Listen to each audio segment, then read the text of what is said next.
पहला टॉपिक है हमारे पास Coulomb's law. This is regarding Gauss's theorem. ये भी बहुत इंपॉर्टेंट टॉपिक है थ्योरेटिकल टॉपिक वाइज भी।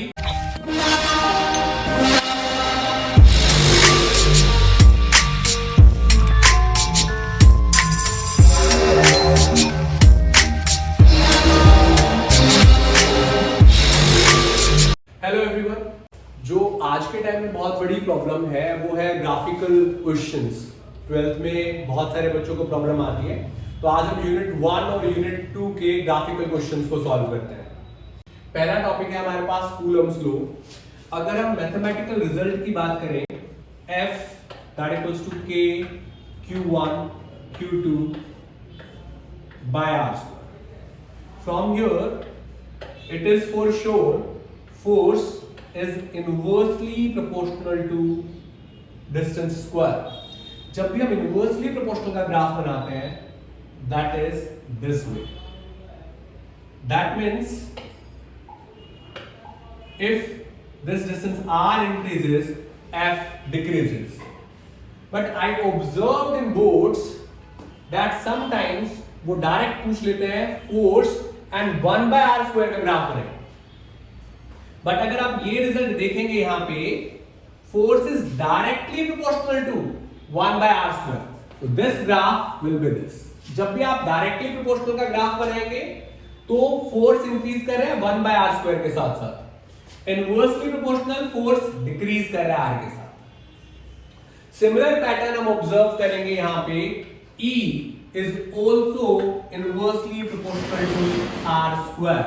अगर हम फॉर्मूला की बात करें, E that equals to K Q by R square, और अगर हम दोनों के रिलेशन की बात करते हैं तो F एंड E का रिलेशन है E equals to F by Q naught technically. तो ये ग्राफ भी सिमिलर पैटर्न ऑब्जर्व करेगा। V is equal to K Q by R. So V is also inversely proportional to R. So similar pattern is observed. But एक छोटी सी बात का आपको ध्यान रखना है, यहां पे R स्क्वायर है, that means with increase of R E decreases more as compare to V। अगर हम दोनों ग्राफ को आपस में कंपेयर कर दें, here if we plot E and R, तो this will like this, ज्यादा पास से जाएगा। और अगर हम कलर चेंज करें और साथ में V और R का भी प्लॉट करें, तो ये ग्राफ थोड़ा सा बीच से क्रॉस करेगा ऐसे ऊपर की तरफ। ठीक है, तो टेक्निकल सिचुएशन ये है, अगर R का वैल्यू 2 होगा तो E का वैल्यू 4 टाइम्स डिक्रीज करेगा, और यहां पे R का वैल्यू अगर 2 होगा तो 1/2 टाइम्स डिक्रीज करेगा। That is the issue. तो ये आपका पहला ग्राफ था जहां पे हमने इलेक्ट्रिक फील्ड और फोर्स पोटेंशियल के ग्राफ बनाए। नेक्स्ट चलते हैं, because this is specifically for exams. Next graph हमारे पास, ये क्वेश्चंस भी काफी बार आए हैं, चार्ज और पोटेंशियल का ग्राफ। तो अगर हम यहां पे देखें, V that is proportional to Q, or you can say some books you can see Q is proportional to V. ये हम ज्यादा ट्रेंड में यूज करते हैं, और Q that equals to C। ठीक है, या हम बात करें C that equals to Q by V।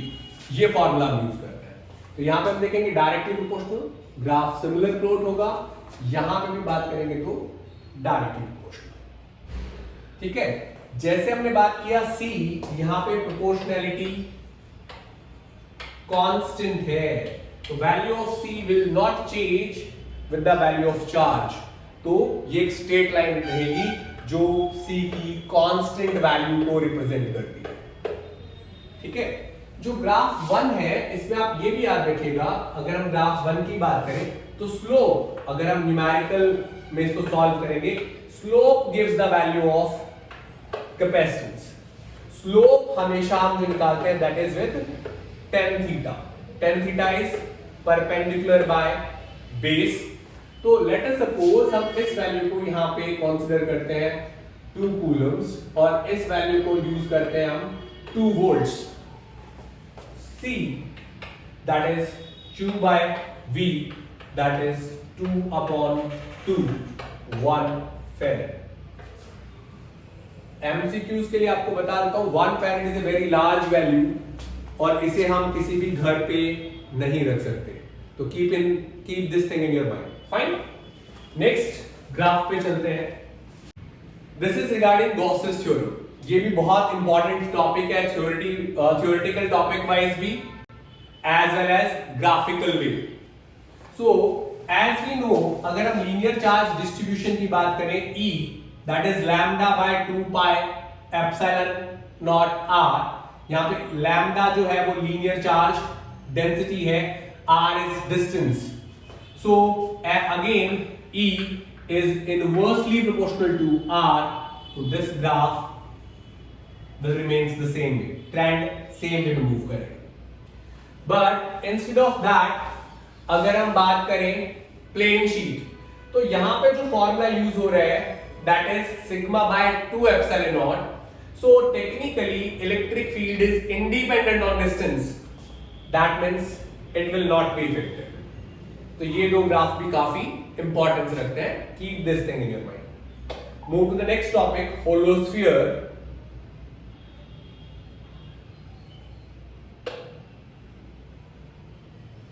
So in case of hollow sphere हमारे पास 3 डिफरेंट केसेस हैं। The formula is simple, kq by r square। here E inside is 0 because no charge is captured inside it। E at the surface is q by 4 pi epsilon naught r square।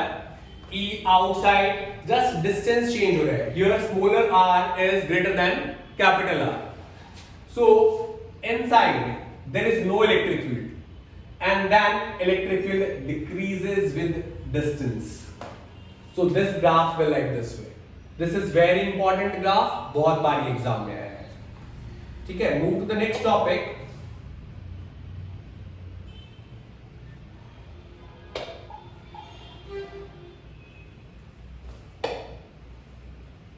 Now अगर हम electrostatics की बात करें तो हमारे पास इतने ही ग्राफ थे।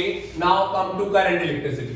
First for metals, resistance versus temperature, और अगर हम ध्यान दें तो resistance is directly proportional to temperature.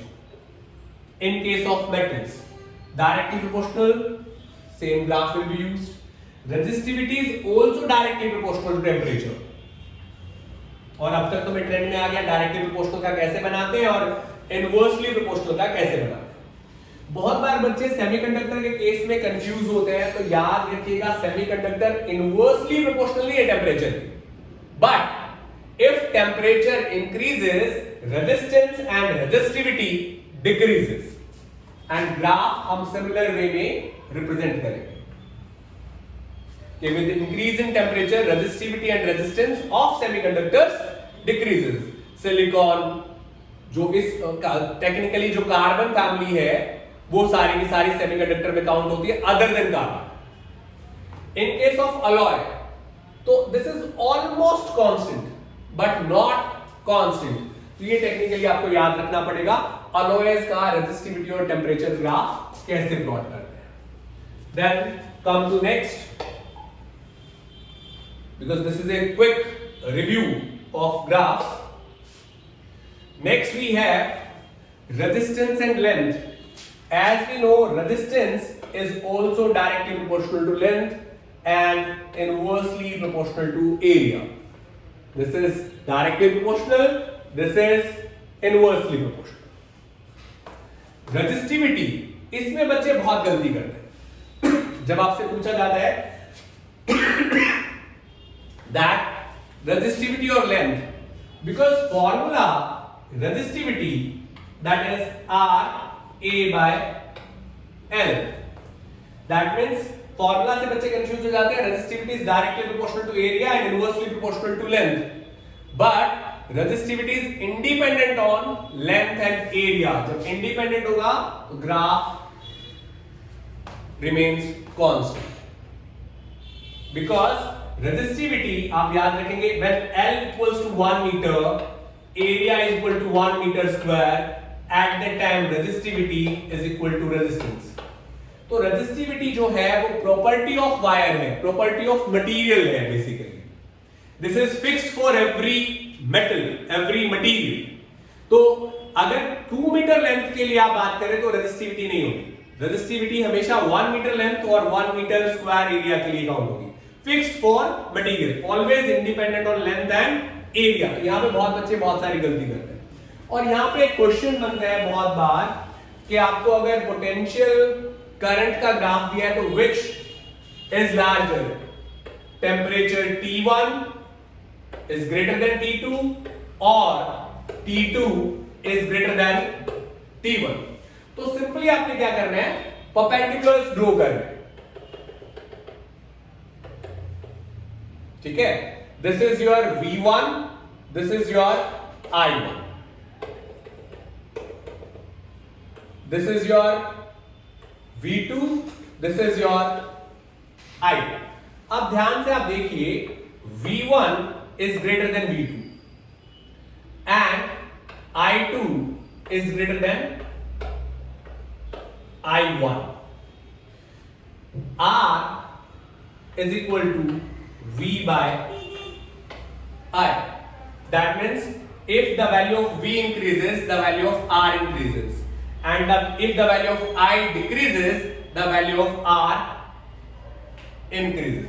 तो हम ध्यान से देखिए, जो हमारा R1 आ रहा है, that is V1 by I1, और जो R2 आ रहा है that is V2 by I2. अब यहां पे V1 लार्जर है जो फेवर कर रहा है और I1 स्मॉलर है जो फेवर कर रहा है. टेक्निकली में क्या पता चला, R1 is greater than R2 and R is proportional to temperature. अगर R1 ज्यादा है तो R1 का टेम्परेचर ज्यादा होगा. That means this T1 is greater than T2. इस क्वेश्चन को हम ऐसे सॉल्व कर सकते हैं. That means now come to the next slide. Sir, home page पे जाकर होम पेज, वो विंडो का ऑप्शन आ रहा है ना, विंडो बना हुआ. हाँ ठीक है, आप वापस ओपन कर लीजिए इसको. यानी कि ये यहां से स्टार्ट करना है. that means T1 is greater than T2. Next graph पे आते हैं हम लोग.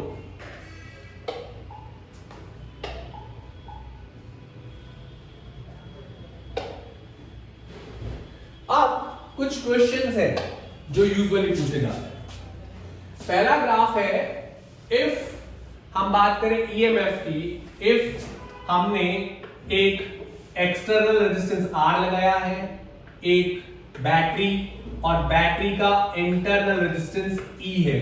Sorry, external resistance R, internal resistance small r and EMF E. In this case, if we plot graph between E and R, then initially it increases and finally becomes a constant value. ये question भी काफी बार exam में आया है.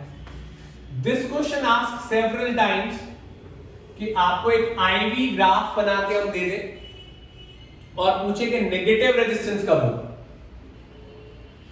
As we all know R that equals to V by I, or you can say delta V by delta I.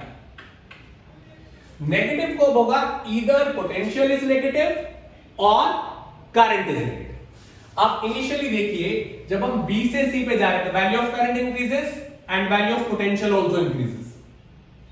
जब हम C से D पे जाएंगे तो value of potential increases but value of current decreases. That means in this area CD, this delta I is negative. If I is negative, that means R is also negative. Either delta V or delta I, any one of them. अगर कोई भी एक negative है तो resistance भी negative होगा. एक question ये भी बनता है, आपको काफी बार करंट एंड टाइम ग्राफ दे देते हैं and they ask charge. In this question area of this graph gives the value of charge. हमने सिंपल ट्राइंगल का एरिया निकाला है और रेक्टेंगल का एरिया निकाला है। Area of this triangle and rectangle gives the value of charge.